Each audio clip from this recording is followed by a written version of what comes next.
In this video, we will show you how to use PracticePanther. If you guys want to get started with PracticePanther, you can use the links down in the description. PracticePanther is a legal practice management software that helps lawyers manage cases, clients, billing, and documents. First, log into your PracticePanther account. Once inside, you'll see the dashboard, which provides an overview of your task, calendar, and recent activities. To add a new client, go to the Contacts tab and click New Contact.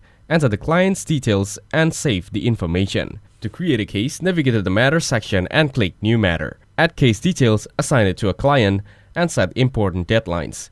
For billing, go to the Invoices tab and select Create Invoice. Choose the clients, add billable hours or expenses, and send the invoice directly. You can also use the Task feature to set reminders for important deadlines and the Documents section to upload and organize legal files. PracticePanther also integrates with payment processing, making it easy to receive payments online. So that's how to use PracticePanther. Make sure to use the links down in the description to get started with PracticePanther. If this video was helpful, please consider leaving a like and subscribing to my channel. With that being said, I'll see you in the next video.